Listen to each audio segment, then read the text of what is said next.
ಸಮಾವೇಶಗಳನ್ನು ಮಾಡೋದೇನು ನನಗೆ ಕಷ್ಟ ಅಲ್ಲ. ಅದು ನನಗೆ 1 ತಿಂಗಳು ಸಮಯ ಕೊಟ್ಟರೆ 2 ಲಕ್ಷ ಜನ ಬರೀ ವಿಶ್ವಕರ್ಮನ್ನೇ ಸೇರಿಸಿ ರಾಜ್ಯಾದ್ಯಂತ ಹೋರಾಟ ಮಾಡಿಬಿಡ್ತೇನೆ ನಾನು. ಆದರೆ ಅದಕ್ಕಿಂತ ಹೆಚ್ಚಾಗಿ ನಮ್ಮ ಸಮಾಜದಲ್ಲಿರುವಂಥ ಸಮಸ್ಯೆಗಳನ್ನು ನಾನು ತಿಳ್ಕೊಳ್ತಾ ಬರ್ತಾ ಇದ್ದೇನೆ. ಇವತ್ತು ನಾವು 5 ಕಸುಬುಗಳನ್ನು ಮಾಡ್ತೇವೆ: ಚಿನ್ನ, ಬೆಳ್ಳಿ, ಮರ, ಕಲ್ಲು, ಶಿಲ್ಪ, ಕಬ್ಬಿಣ. ಈ 5 ಕೆಲಸ ಮಾಡುವಂಥವ್ರು ನಾವು ಹಿಂದುಳಿದ ವರ್ಗದಲ್ಲಿ 102 ಜಾತಿಗಳಲ್ಲಿ 41 ಪಂಗಡಗಳಾಗಿ ಅಲ್ಲಿ ಗುರುತಿಸ್ಕೊಂಡಿದ್ದೇವೆ. ನಮ್ಗೆ ಯಾವುದೇ ಸವಲತ್ತಿಲ್ಲ, ಅದು ಬೇರೆ ವಿಷಯ. ಆದರೆ ನಮ್ಮಲ್ಲಿರುವಂಥ ಒಂದು ಸಮಸ್ಯೆ ಏನಂತ ಹೇಳಿದ್ರೆ, ಚಿನ್ನ, ಬೆಳ್ಳಿ ಮನೆಯವರಿಗೆ ಕಬ್ಬಿಣ ಕೆಲಸದವ್ರು ಮಗಳು ಕೊಡೋದಿಲ್ಲ ಅಂತಾರೆ. ಕಮ್ಮಾರನಿಗೆ ಬಡಗಿ ಮಕ್ಕಳು ಕೊಡೋದಿಲ್ಲ ಅಂತಾರೆ. ಬಡಗಿಗೆ ಕಮ್ಮಾರನ ಹೆಣ್ಣುಮಕ್ಕಳು ಕೊಡೋದಿಲ್ಲ ಅಂತಾರೆ. ನಮ್ಮಲ್ಲೇ ಸಮಸ್ಯೆ ಇದು.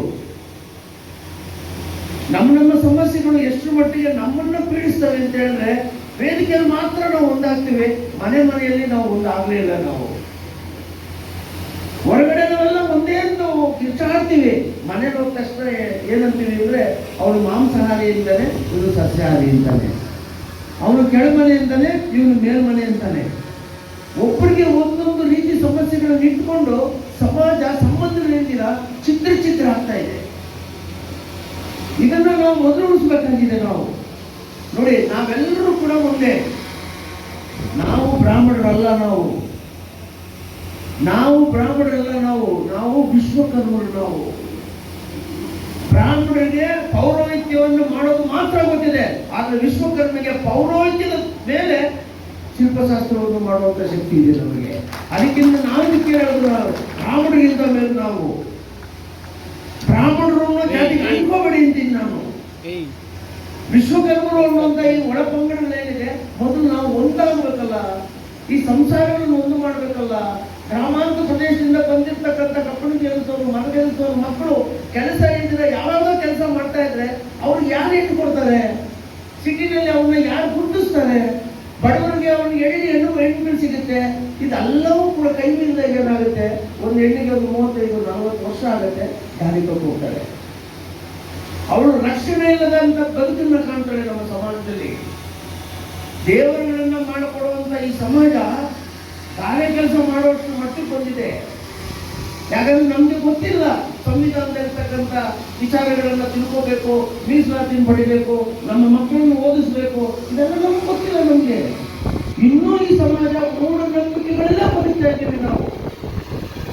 ಈ ಮೂಢನಂಬಿಕೆಗಳನ್ನು ಒಡೆದೋಡಿಸ್ಬೇಕು ಅಂತ ಹೇಳಿದ್ರೆ, ಈ 5 ಕಸುಬುಗಳನ್ನು ಮಾಡೋ ನಾವೆಲ್ಲ ಒಂದಾಗಬೇಕು. ಸಂಬಂಧಗಳಲ್ಲಿ ಒಂದಾಗಬೇಕು. ನೀವು ಯಾವುದೇ ಆಹಾರ, ಯಾವುದೇ ನೋಟ, ಅದು ನಿಮ್ಮ ಸ್ವಂತ. ಅದು ಜಾತಿಗೆ ಒಂದು ವ್ಯಾಪ್ತಿ ಇದೆ, ಜೀವನಕ್ಕೆ ವ್ಯಾಪ್ತಿ ಇಲ್ಲ. ಬದುಕೆ ಎಲ್ಲದಕ್ಕಿಂತ ದೊಡ್ಡದು. ಬದುಕಬೇಕು ಅಂತ ಹೇಳಿದ್ರೆ ಯಾವ ಕೆಲಸ ಬೇಕಾದ್ರೂ ನಾವು ಮಾಡ್ತೀವಲ್ವಾ. ಈಗ ಒಂದು ಹೋಟ್ಲಲ್ಲಿ ಹೋಗ್ಬಿಟ್ಟು ಅಲ್ಲಿ ಅಡಿಗೆ ಮಾಡೋಣ ಯಾವ ಜಾತಿ ಅಂತ ಕೇಳ್ಬಿಟ್ಟು ನೀವೇನಾದ್ರೂ ಊಟ ಮಾಡೋದಕ್ಕೆ ಸಾಧ್ಯನಾ?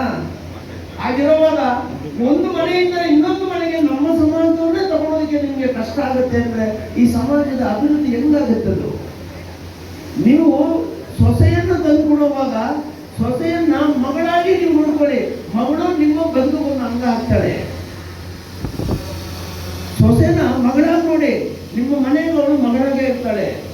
ಅಳಿಯನ್ನ ಮಗನಾಗಿ ನೋಡಿ, ಅವನು ನಿಮ್ಮ ಮನೆಗೆ ಮಗನಾಗೆ ಇರ್ತಾನೆ. ಇದು ಯಾವುದೋ ಒಂದು ಆಚಾರ ವಿಚಾರ ಕಟ್ಕೊಂಡು ನಮ್ಮನ್ನು ನಾವೇ 100 ಮೈಲಿಗಟ್ಟಲೆ ದೂರ ಹೋಗ್ಬಿಟ್ರೆ ನಾವೆಲ್ಲ ಉಳಿತೀವಿ. ಅದಕ್ಕೋಸ್ಕರನೇ ಇನ್ನು ಮುಂದೆ ವರ್ಷಕ್ಕೆ 2 ಬಾರಿ ಈ ತರ ವಧುವರನ ಸಮಾವೇಶವನ್ನ ಮಾಡಬೇಕು ಅಂತ ನಾನು ತೀರ್ಮಾನವನ್ನು ಮಾಡಿದ್ದೇನೆ. ನಾನು ಯಾರು